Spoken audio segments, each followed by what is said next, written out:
Alright, this is another replay coaching, because I will be reviewing Mr. Fearless Oreos again.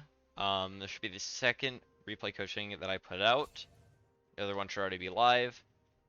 But basically, I'm just reviewing other people's gameplay instead of my own, just to get a broader sense of, how to play across different elos. And so this is Gold Elo. The separate game, this was played at the same time as the other game that I already covered, so none of the stuff that I said there has actually been applied to this game. But we're gonna review this anyway, because this is actually, spoiler alert, a loss. And Mr. Fearless Oreos got quite fed, as I could tell from the scoreboard. The scoreboard in the match history. But he actually ended up losing, and we're gonna figure out why. I haven't watched any of this game yet, so we're just gonna do live, commentary on this. And we're gonna see what happened, what he could have done better, and how you guys could potentially, do better at carrying your games. So we did go the Q start. Did go the Doran's Ring as well. I do like that. You could try starting Darkseal into Ekko. It's an option. I think it's more viable than starting Darkseal into other champions. Also, E-Start is more viable into Ekko. You do gotta watch out for his Q though, because his passive proc does do a lot of damage. But the gist of this matchup is, also I'm not sure what his jungler is doing. He just went from his red buff to the enemy red buff. That's very interesting. But the gist of this matchup is that you do about the same damage as Ekko does, probably a decent bit more, but you also have your healing, and you have more mobility. It's really hard for Ekko to really do much.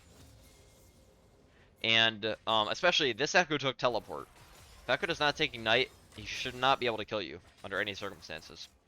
But you do have to watch out for his burst damage, because I have noticed recently that, this matchup is a pretty Sylas favored matchup. But if you underestimate Ekko's burst damage with his passive, and if they do take Ignite, then, you could end up dying solo. And that's really bad.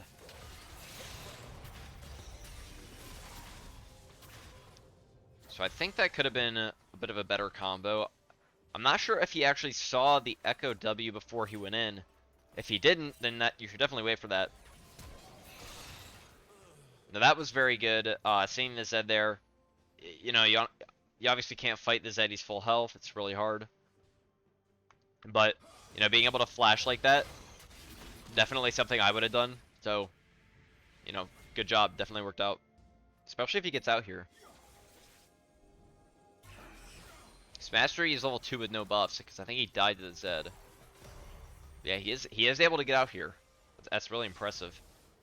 Definitely, I mean, don't be afraid to flash under the enemy tower. It's a pretty good way of escaping, ironically. Because if you get in their jungle, you can walk around like that, kind of juke them out. Obviously, I mean, he could have tried to fight the Zed, but most likely that would not have been good for him, especially because he already used his Ignite on the Ekko earlier. So, going for that flash on the Ekko there was quite a good idea.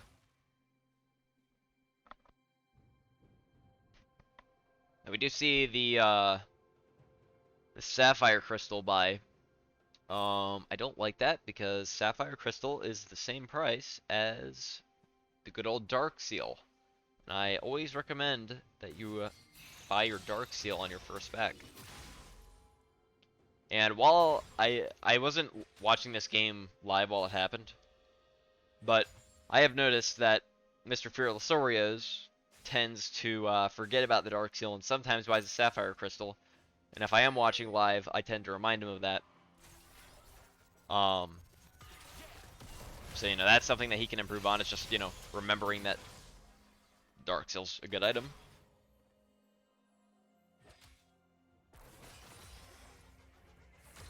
I would pretty much always recommend that you buy it. I mean, maybe if I went back with 2,800 gold and I could afford a full Everfrost, I'd go for that instead, but in the other circumstance, definitely worth the 350 gold.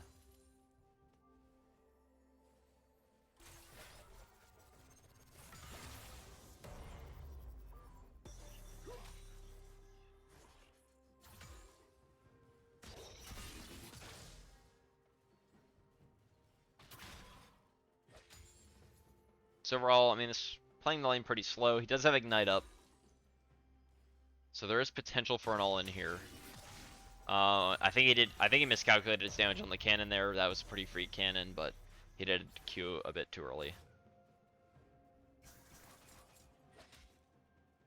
It is pushing into him, obviously.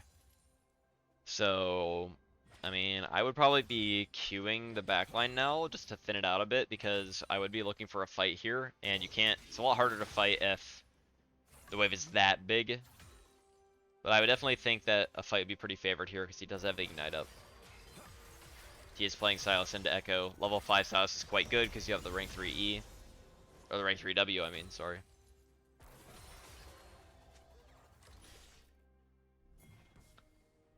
So Ekko's roaming bot. Or Ekko went towards bot side. We don't necessarily know exactly where he went. I'm not seeing any pings from Sylas here. You should absolutely be pinging here. This is very important because...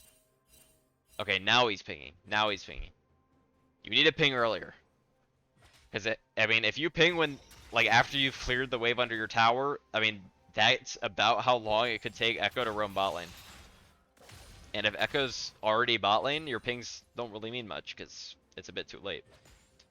But I like to ping as soon as my laner leaves.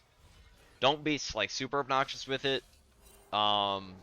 But, you know, if I see them walking bot side, I'm going to ping that they walk bot side. Maybe like a danger ping on the side of the lane where they left, or something like that. Just something to get your teammates' attention, cause them to be a bit cautious.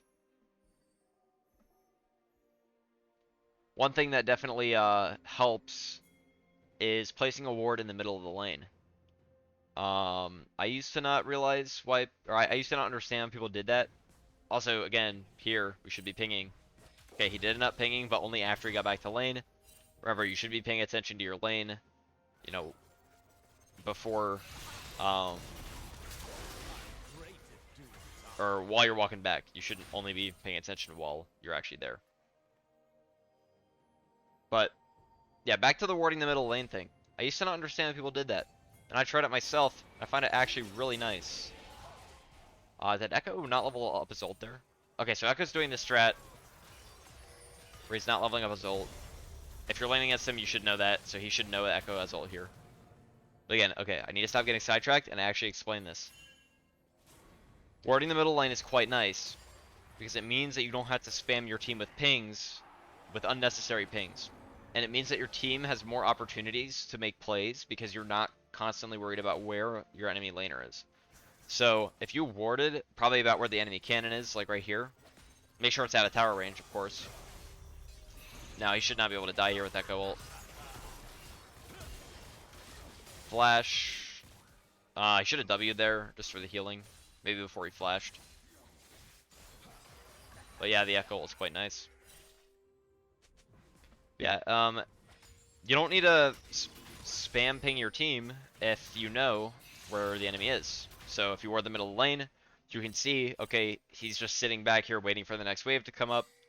Okay, I don't need to ping my team. Now my bot lane can engage because they know that Ekko's not coming. He's just sitting mid doing nothing. Or if Ekko went back, you're like, okay, I know Ekko went back. I can hard push this next wave and get back on my own. Something like that. If he did end up going somewhere, then you know exactly where he went, and then you can ping accordingly. So it's very nice. Now, Sylas unfortunately doesn't have ult here. If he did, I mean, that stuff would have been really free. Here, I do like the dashing into the Zed. Fortunately, it didn't work out, but I would have done that as well. Because you can always W him and heal up like 300 health or something. Whatever this does. 270. I mean, yeah. For how low Zed was, there's no way he's going to kill you. We know he didn't have ult from earlier, so. Definitely a good engage there, but unfortunately Zed did make it out.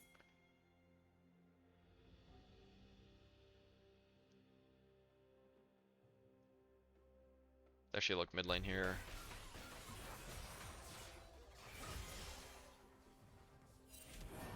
Alright, so. Yeah, Ekko's about half.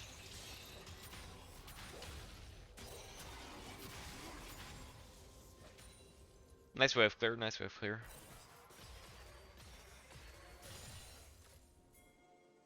Ekko has a bit of an easier time wave clearing than you do, but you can clear very fast as well, so you just have to use more abilities for it.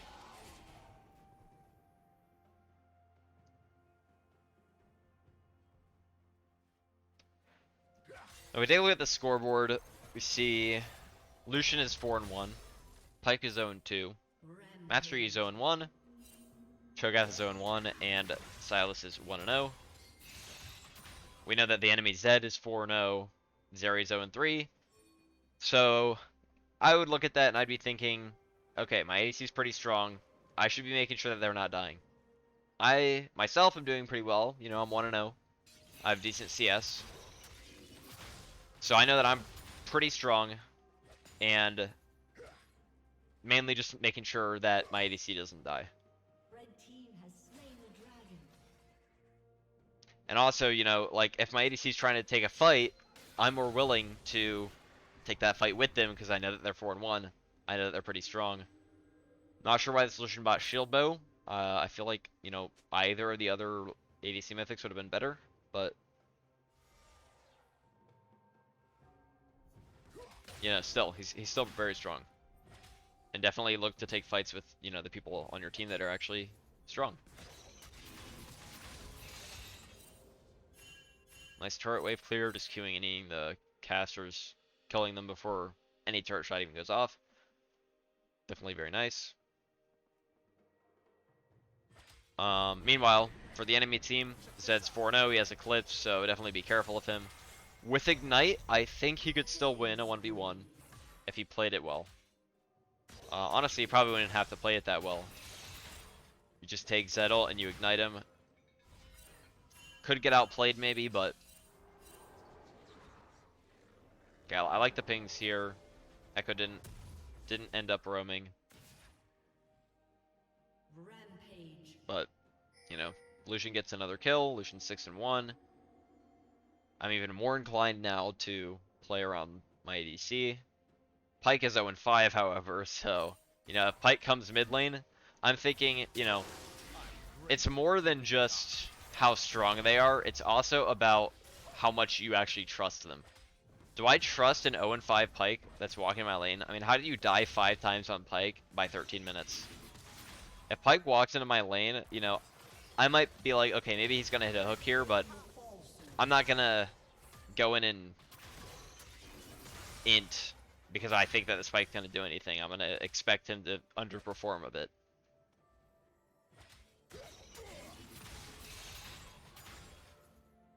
It's fine. Zed does get another kill, unfortunately.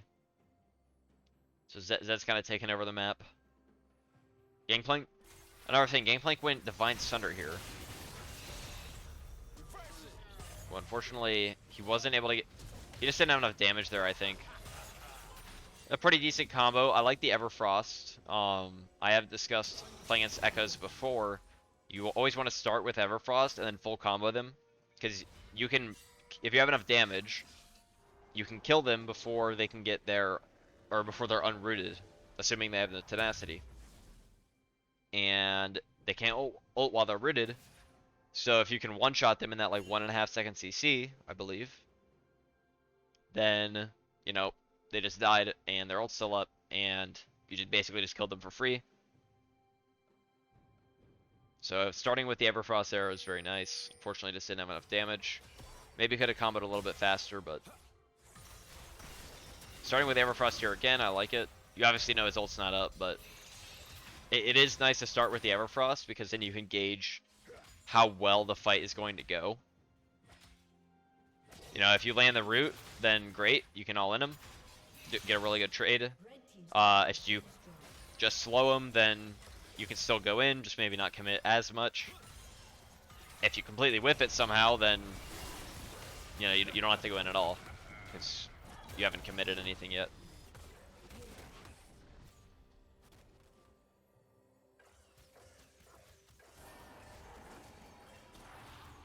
So here, I did talk about this in my other video. I wouldn't go bot lane right now because there's obviously a way of pushing in, but he should be rotating towards bot lane here. Lucian needs to be towards the center of the map because he is 7-1. He's going to be way more impactful at the center than he is, you know, going to be sitting in bot lane doing nothing. Plus, it's way more dangerous for Lucian to be there than it is for Sylas because Sylas is mid laner and he can do well on his own. Lucian is quite fed, so he could probably also do well on his own, but no reason to risk that 600 gold shutdown when an equally strong Sylas could do the same thing without that shutdown. So, and again, yeah, we see right here on a control ward, Zed is coming bot lane. I assume Lucian's gonna die here. Ekko's also there. Let's actually, can we get this coming down here? Yeah, and again, Ekko just got 1,000 gold for that, with like the first strike gold. If Sylas is down there, you know, maybe Sylas dies to that. But, you know, even if he does, he only has a 150 gold shutdown. And Lucian ended up wasting both of his summoner spells, and it popped his shield bow. So, honestly, I think that's equally on the Lucian as well, because Lucian did run bot lane and try and flank the Zarya killer again. No reason to do something that risky. So it's not all on the Sylas, but, you know, you could have, definitely could have, you know, forced the Lucian. Oh, and again, we see Lucian just running bot lane on autopilot, so. Yeah, I mean, Lucian definitely needs to understand to go mid here. So let's see what actually happens. We see no pings. I can't see the team chat, of course, but... And yeah, this is bad. This is bad. We have a lot of wards in the river, but we had a lot of wards when the Zed went bot lane the first time, and Lucian still died. And now Lucian's AFK running bot lane. That was a really high damage gameplay goal, by the way. And Lucian's just AFK running bot lane. Look where this Lucian is. And this isn't Sylas' fault necessarily. This is Lucian not understanding how the map works. But what the Sylas needs to do is force the Lucian to go mid. And either you need a type, because sometimes, you know, I've had a couple games when I play with my friends and the average MMR is a bit lower. I've had games where my bot lane just doesn't want to rotate because they're in like silver or gold or something. And that's fine. They might just not be as experienced with, you know, rotating around because maybe mid laners that they normally play with don't do that. But you have to tell them. You have to say, okay, I am going bot lane. Lucian, can you go mid? Or to say Lucian, go mid. It's pretty simple. Again, Lucian did end up going mid here, but, you know, he was bot lane for a long time when he didn't actually need to be.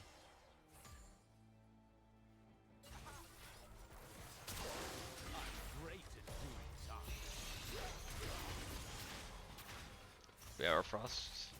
I probably would have Everfrosted earlier there.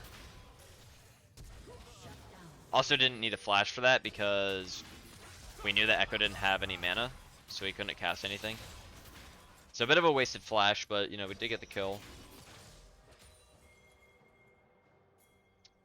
But yeah, if your ADC isn't rotating with you, and you know that you should be bot lane, and you want to be bot lane, and, you know, your ADC is still coming bot lane, because they're autopiloting, just tell them to go mid. If they ignore you, then just start taking all the waves. You can wave clear combo it. And, you know, eventually, if they want any farm, they'll be forced to go mid lane anyway. Even if they don't think that that's what they should be doing, if you just take all the waves, they're going to have to go mid anyway. So, you know, sometimes you got to force your team to do the right thing. Also, you know, one of my pet peeves on Sylas, or watching people play Sylas, is when they Everfrost minion waves. I really, really don't like Everfrosting minion waves. Because one, Everfrost is a 30-second cooldown, and it's a really important cooldown too. And 30 seconds is not a lot, but if you're side laning and you Everfrost a wave, that's 30 seconds where it's going to be a lot harder to contest anyone that actually comes and tries to stop you from side laning. Or comes to match you. Plus, your wave clear is already good enough anyway. You don't actually need to Everfrost it if you just combo it correctly. And again, I do have the wave clear guide on the channel, but basically, I just queue the backline minions, dash into the middle of them, and then use autos and the rest of the abilities on the melees, and it does clear very quickly. So if you're doing that, you don't need to Everfrost anyway. The only time that I Everfrost waves, I actually have started doing it a little bit more recently, but the only time that I ever do it is when I know, like, I need to go back. Like, for example, I know there are no enemies near me. Maybe I don't have quite enough damage to, like, comfortably. Maybe my Q doesn't quite one-shot the backline minions, and I don't want to dash up to get my passive autos off on them. Maybe I'll Q the backline and then Everfrost it just so that they die, because I don't want to E in, because there might be enemies nearby. And then kill the melees, and then immediately go back. But that's only if I'm, you know, immediately going to go back to base. And because I'm either super low health, or I really want to buy something. Get Everfrost there. Also could have EW'd. That's what I was thinking about, but that is a lot riskier now that I think about it. Also, actually, could have Zeri ulted there, because if we were paying attention to our ult cooldown, or our ult duration, would have known that Zeri ult's about to go off, and we could have just Zeri ulted the Zyra there. That would have been fine as well. Could have saved the Everfrost, maybe got the ult off. I'm not sure if anyone else would have been near that, but now Master tries to go in for the steal and gets one shot. Sylas at this point is 4-0. Hasn't died yet. During goal shutdown, so you know it's pretty important to not die, especially in 1-for-1 trades, unless it's for the enemy Zed, which would be decently worth. But you know, always make sure that you understand the value of kills. So if Sylas went in here, well, maybe not here because you know there's nobody on the map, but if Sylas in some scenario with this scoreboard went in and used everything to kill the Zeri and like flashed and ignited to kill the Zeri and then ended up dying, that's like so not worth, because Zeri is 0-7. She's worth like 150 gold. And you're 4-0, you have a 250 gold shutdown. So whoever's killing you is getting 550 gold. Plus you're using flash and ignite for a completely worthless target. You know, you just gotta understand. I don't think he does that here, but see a nice one shot there. But again, there was no risk involved with that, so that's a fine kill. But like if he were to like tower dive the Zeri here, which I'm actually okay, he was able to kill her basically outside of tower range. But you know, going super deep for a tower dive where you know like you're guaranteed to die, and then dying and killing the Zeri, I mean you traded 1-for-1, but that's not worth. So guys going back here, I mean that's fine. Just have the Gangplank ult, but it's actually really nice because it means you can go back and still help your team. See if he uses it. He does use it. Pretty nice ult. Help get the Ekko low enough for the Pike ult. See what does he buy here? He's waiting. I don't know how to tell. Okay, so waiting for Zanya's. Zanya's is always a really good buy. Especially if you've already used stopwatch. He didn't use stopwatch there. But still, you know, it's good to build the full Zanya's. If you have used stopwatch, then you kind of need to like you need to work on getting your Zanya's fast because you do need that stasis to survive the mid game. And having that renewable source of stasis on a 2-minute cooldown is very nice. So always make sure that you farm up for that Zanya's pretty quick after your second item. And speaking of farm, let's take a look at how it's looking this game. Just have 182 farm at 25 minutes. It's actually really nice.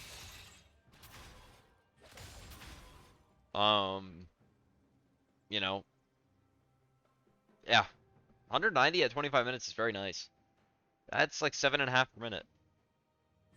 Obviously, you know, it could be better. Sometimes I usually try and shoot for 8 a minute, 8 to 8.5 a minute, because I feel like that's like a really, really good farm level for Sylas. You know, it depends on what champ you're playing. If you're playing Yasuo, maybe, you know, 12 a minute would be the same amount of difficulty. But, you know, 8.5, 8.5, 9 a minute on Sylas is very solid. And definitely an indicator that you're doing pretty well. If we did try to go bot lane here, is coming back up to help his team. I maybe would. I think I probably would have done the same thing, but I think that he should have stayed mid lane for a bit longer, because I'm not sure if they had vision of the Zed or not. And if Zed is mid and you know that your team's there, you can kind of figure that Zed's gonna engage on them. We got some very nice shutdowns there. He's 8-0 now. He probably, yeah, he has a 1,000 gold shutdown of his own. Zed fortunately into his own. You know, the EW combo is very nice. Remember, you know, you can always, well, I feel like this is a very basic combo, but EW is a very nice tool. It has a very, you know, you just E and then you immediately W.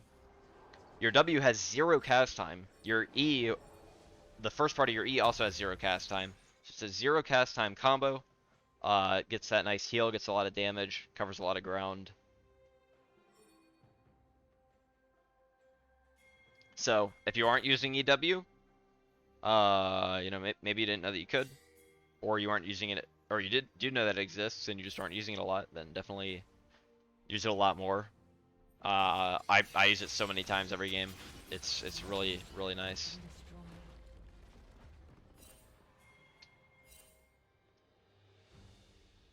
Next, they're on Dragon here.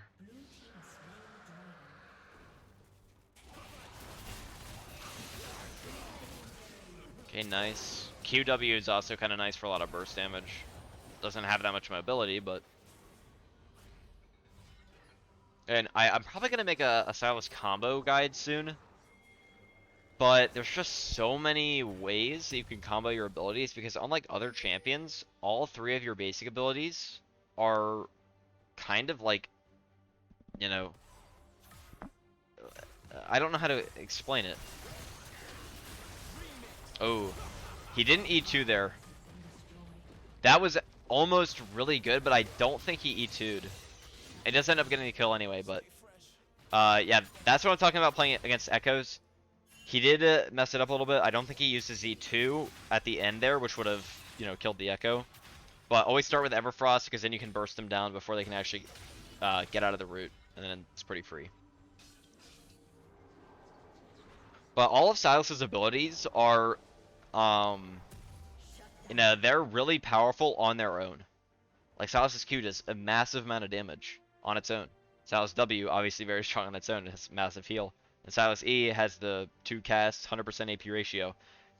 You know, you take a similar champion like Ekko, and, you know, all of his basic abilities, they work very well together. But they're obviously, like, his Q is obviously his bread and butter. I mean, that's what you use, that's your main damage.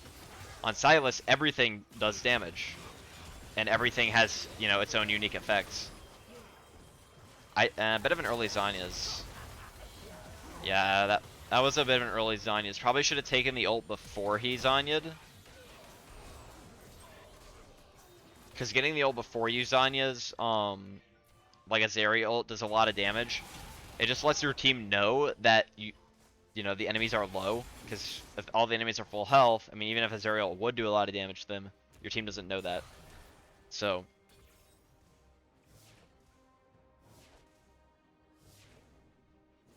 But anyway, with the Ekko thing, all of Ekko's basic abilities work very well together, but, I mean, obviously, you know, his W, if that was your only ability, you're not going to do much with that. You know, all of his abilities require each other to work properly, and Sylas's abilities are... I'm not sure, I feel like he's one of the only champs that is like this. But all of his basic abilities are kind of like self-sufficient. They all do super impactful things, including damage, just by themselves. And so because of that, there are so many different ways that you can combo Sylas' abilities. It's basically endless, because you can combo them in literally any way imaginable, and they'll be useful in that combination. So I'm thinking of making like a main Sylas combos guide that would include stuff like Everfrost, maybe. Probably would come out for a while, but yeah, Sylas is definitely one of the trickier champions to combo on, just because it's not really about direct combos, because the mechanics are not super hard, but you have to be really comfortable on the champion to be able to like basically use any combo, any combination of abilities in any situation. Because I'll have a couple combos that I use over and over again. I'm not gonna cover them now. I'll probably do them later in, you know, that combo video that I talked about. But I have a couple combos that I, you know, use a lot every game to like one-shot enemies or poke or do whatever. But then there are times, you know, when I'm in a fight and I, you know, I don't get that combo off, but I get some combination of abilities. And that is just, you know, something that's really important to be able to do. You just need to be really comfortable with all of your abilities. I'm not sure remember why I started talking about that, but you know, I did. So remember, Sylas is not that much about mechanical skill, though there are some I'd say is like decently difficult as a mechanical champion. Definitely not easy. Probably above average, but a lot of it just comes from being able to adapt to whatever situation you're in, similar to how you'd use your ult, and use your abilities in whatever combination is the best for your current situation.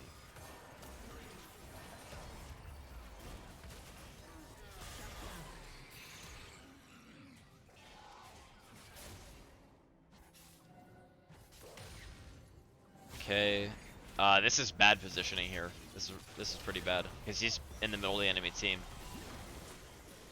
Ooh, and I think his Ekko ult just ran out too. That was really bad timing on that Ekko ult running out, but fortunately it didn't actually matter. But yeah, pretty bad positioning there because he knew that his team wasn't really going to be able to help him. And the Pyke did end up dying there for that. Enemy team does have Mountain Soul. Now this game is still like completely winnable though, but the problem is Ekko is extremely strong with 4 items. And Ekko's one of the hardest scaling champions in the game right now. Honestly, probably outscales Kassadin on some levels. Maybe Kale. You know, he's good at different things. Yo. Standing in the Ekko ult makes me a bit nervous. I mean, if we just look at how much damage Ekko ult does, 1450, yeah, you do not even want to pretend that you're standing in an Ekko ult at this stage in the game. He will get vaporized. He basically has 0 magic resist versus this this Ekko.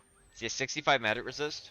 This Ekko has Void Staff, Rocket Belt, and Sorcerer Shoes. So he has 33 flat pen plus 45%. Let's just watch what happens here.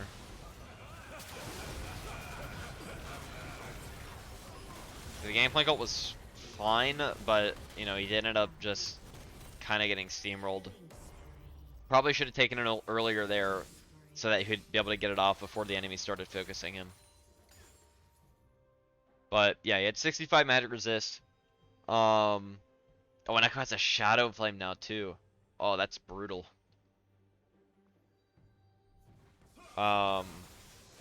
He's buying a Void Staff of his own. I covered this in the last video. Or actually, no, this is different because he bought a Death Cap first. But let me cover this now. If they never build Magic Resist, you never need a Void Staff. And so this Void Staff here is actually not really doing anything because none of them have Magic Resist except for Gangplank's Mercury Treads. And I know I say, you know, Death Cap, 4th item, Void at 5th if they're not building Magic Resist. But the Void Staff 5th implies that they will build Magic Resist, but just not by the time that you will have your Death Cap completed. Here, they have literally no Magic Resist on their entire team, so going like a Banshee's Veil or a Spirit Visage is 50 times more useful because this is just 2,800 gold for 65 AP. And I have told him about this build a lot, so, you know, maybe that's on me a bit for not being, you know, as in-depth, but, you know, that's why we're reviewing here. We see he has the Void Staff here. It's not doing anything. And, you know, hopefully you guys learn that I actually do like to go some alternate items as my last item, depending on the game state. I actually think I did that in some of my replay commentaries. Like, I think I went a Warden's Mail in one. Ugh. Yeah, that Ekko ult is disgusting. Again, that was almost a really good combo. Almost was able to one-shot the Ekko there with the Everfrost, but just a little bit too slow. I think if he was a little bit more comfortable on his combos, the Ekko dies there, because he got the Everfrost off. But he's just a little bit too slow. And that, I mean, that could have been the difference. Because then his Pike wouldn't have died. SG is able to get a lot here, though. Yeah, I going back to what I was saying about the last item, I have built some, you know, alternative last items. Like I built a Warden's Mail one game. I was gonna build into Frozen Heart, but the game ended. I think in my most recent one against Ari, I started building a Banshee's Veil, but didn't finish that. Oh, he's going way too deep here. Fortunately, it looks like he ends up living. But yeah, I mean, to get the exhaust, definitely something to pay attention to. But the Void Staff Death Cap is 4th and 5th items. That's more of a guideline. I would normally always go Death Cap, but, you know, if they're not building Magic Resist, go Death Cap 4th, and then if they're still not building Magic Resist, then go a defensive item. This Void Staff is obviously not doing anything. And by not doing anything, I mean it's like literally not doing anything. It's a 65 AP item. Because if we actually pause it here, I did this earlier in the last game. Well, to be fair, they do have a couple of Mountain Dragons, so it's doing something. But if we look here, Shadow Flame is going to take off 20 of this. Sorcerer Shoes is going to take off 18. Okay, that's 38. That leaves her with 4 Magic Resist. Void Staff will lower this to 0 because the way that the penetration works is the percent is applied first and then the flat penetration. So like this 42 would be, let's just say Void Staff is 50%, just to make math easier. This would be cut in half to 21 and then the flat penetration be applied, but you can't go below 0. So with his current items, this Zeri's at 0 magic resist, to his damage. But if he didn't have that Void Staff at all, the Zeri would only have 4 magic resist, which is like a 3% damage increase, which is not worth for an entire item. And you know, like maybe Ekko has more. Let's check his. I mean, yeah, Ekko has 69. But again, you know, if we're thinking about that, if with the Void Staff, this is cut to probably about 10 with his current items. So 10 magic resist. If he didn't have the Void Staff, this would be about 30. So, you know, a decent damage increase, but in my opinion, not enough to warrant that entire item for. And so, like if he had a Spirit Visage here or a Banshee's Veil, it'd just be so much more useful because they have that Ekko, which is like a major AP threat, and the Zyra is also a lot of AP damage. And Ekko does have a lot of his own penetration, so honestly, a Spirit Visage wouldn't really do much here, because I think Ekko would still do true damage to him. But, you know, there's always other options. I mean, you could go for a Force of Nature if you really wanted to. And that would actually reduce his damage by a decent amount. Banshee's Veil would be nice for the spell shield, so... You know, always make sure that before you buy Void Staff, you don't have to buy it when they have resistances. Because if you predict that they will buy resistances, like for example you have like 3 AP on your team, that's also a really good time to buy. Well, this is really bad. Yeah, he got caught out here. I guess Mastery's soloing Baron. What? Mastery does nothing. I mean, he shouldn't have walked up as far as he did. But his team should also be helping him. The problem is that if you know that your team's gonna do something like this, you kinda just have to give the Elder, which is really bad. But you can't 1v5. And if your team's gonna be soloing Baron like this and trying to trade Elder for Baron, which is obviously not worth, then I mean you just have to let them.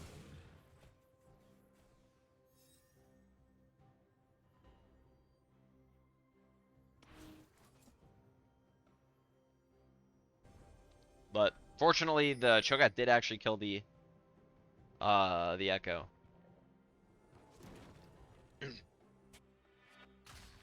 And honestly, okay, so here, because you have a full AP Cho'Gath top, as I was saying earlier, if you have multiple AP, oh, let's actually get the score back up.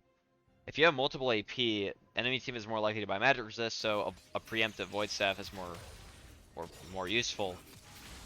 But since I don't think he was like particularly ahead of the enemy team, like he was pretty fed, but I think the Ekko is kind of keeping up with him in items. So you know that Ekko is like you can see what Ekko's building, and you know that he is not building magic resist. Now there, as I was saying, that he actually sold his Shadow Flame and bought a Banshees, but you know earlier, if you see Ekko with like a needlessly large rod or an alternator, which both built into Shadow Flame, you could say, okay, he's going Shadow Flame last item. He's not building any magic resist, therefore I don't need a Void Staff.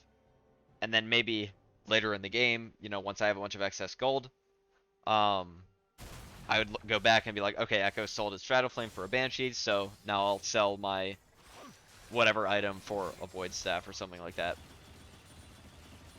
Or I'll just deal with doing a little bit less damage.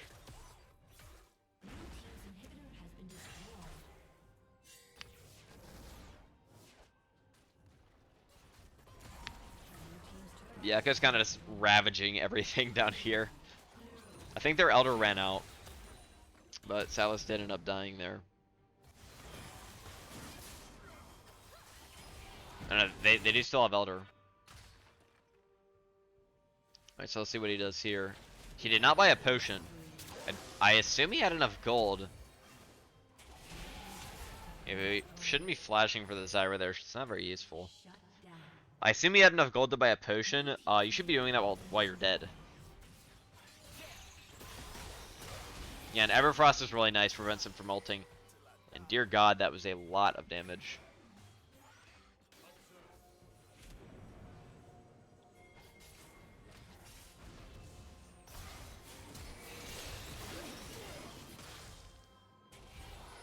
Another nice E2W combo. I like that.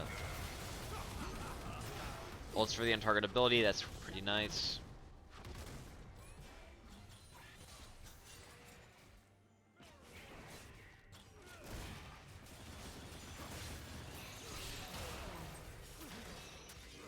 Another nice, just, you know, staying at the edge of the fight, making sure that he is able to go in when he needs to. Getting the W off for the heal. Very nice. Wave clearing. Now, we know the 2 players left on the enemy team are completely worthless. Now, I shouldn't say completely worthless because they can still kill him because he's half health, but you know, you shouldn't be like super afraid.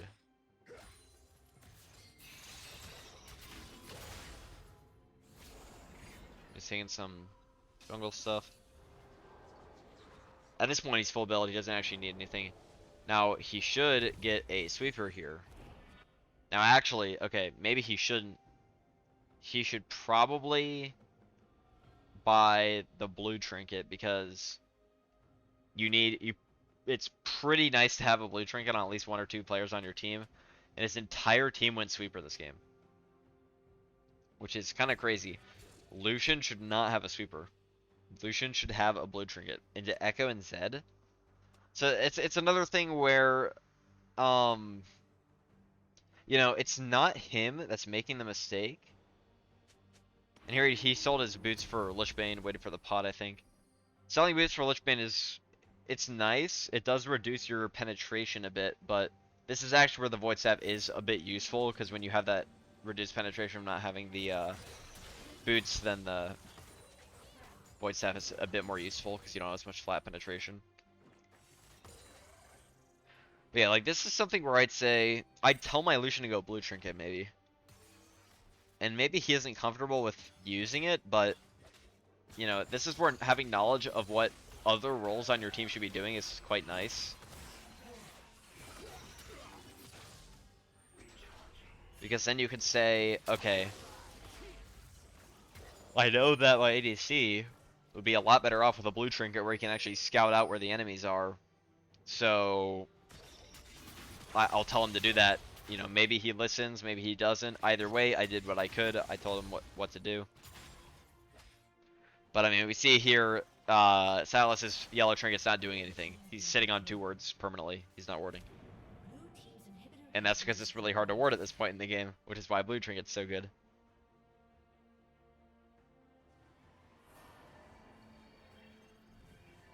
Here he does have the Zerial. Let's get a nice Zerial, but actually gets bursted before he's able to get the Zhonya's off, which is really unfortunate. Pretty much as soon as he went in there and got some of his stuff off, he should have Zhonya'd. And unfortunately, I do think that they just lose the game here. Yeah, definitely a very heavy team. I mean, Pyke died 15 times that game. Cho'Gath did pretty well. One-shot their team one-shot like their Zed and their Ekko a couple times. Master Yi, I have no idea what the Master Yi's even building now that I'm looking at it. He built one on-hit item and then went whatever this is into an Ekko and a Zyra, like full armor, into Ekko Zyra. And yeah, I think Lucian also played pretty poorly. He didn't have blue trinket. He went bot lane when he didn't need to. But again, that's stuff that you can try and fix by just telling them what to do. And if they don't listen, then I mean, you did your best. You can try and enforce it by sitting bot lane. You can't really enforce them buying a blue trinket, but that's more of a minor thing. And yeah, I think some things could have been played a bit better. Like he did waste his flash, a while ago. I think that was when he flashed for the Zyra. Like you don't need to be flashing for Zyras and stuff. Like you're not farming gold because it's not the early game anymore. Flashing for kills not worth it late game unless it's killing an actual useful member of the team. Killing the enemy Zyra support who's 4 and 12, not necessarily the best play, especially because I don't even think he actually killed the Zyra when he flashed there. So yeah, just make sure, like, that's one thing, like, know the worth of your kills. Know, okay, I have a 700 gold bounty, I probably shouldn't 1-for-1 the 0 and 10 enemy ADC. It's obviously not worth, especially if you, like, flash for it or something. And know that once you hit a certain point in the game, you're not playing for the gold anymore. You're playing for the death timers. Like, the reason that you want to kill the Ekko is so that he's off the map for 50 seconds. And not because you want the 300 gold, or however much gold he'd actually be worth. So, killing the Zyra is not... You're not getting 300 gold from killing the Zyra because you're already full build. What you're getting is the Zyra's off the map for 50 seconds. But is the Zyra being off the map for 50 seconds worth, you dying as well, or worth your flash when you could use that flash to get their Ekko off the map for 50 seconds? So that's something that you can just think of. Something that, I kind of subconsciously do in my games. I look at the enemy team, I'm like, okay, these are the targets that are actually worth my time. These are targets where, I'll obviously kill them, but won't expend too much for them or it too hard to kill them. And yeah, I mean, unfortunately, team was a bit heavy. Lucian got ahead early, but made a lot of mistakes. Pyke was generally inting. Mastery, I don't know what he was doing. Cho'Gath was pretty good. But I still think this game was pretty carryable. I mean, their bot lane was so worthless the entire game. It was basically only Ekko Zed. And even then, I guess Gangplank 2 a little bit. But even then, I mean, Zed kind of was falling off towards the end. With the Zerial, maybe he could have done a little bit more. Um, I think there was some stuff there. He did end up getting caught quite a few times towards the end, so it definitely would have been a hard game to win. But from that ending position, probably I think it could have been done. So anyway, that was another game. Mr. Fearless Oreos, thank you for the games. Unfortunately, it was a loss. I know it says victory there, but but for our friend Mr. Sylas, it was not a victory. Um, yeah, hopefully you learned something from this. Hopefully it can help you out in your games. This was Gold Elo on the North American server. I forgot if I said that earlier. Should be in the title anyway. Um, but yeah, if you enjoy this kind of content, you want to see more, consider liking, subscribing, leaving a comment. Any feedback would be greatly appreciated. And hope you enjoyed. Thanks for watching.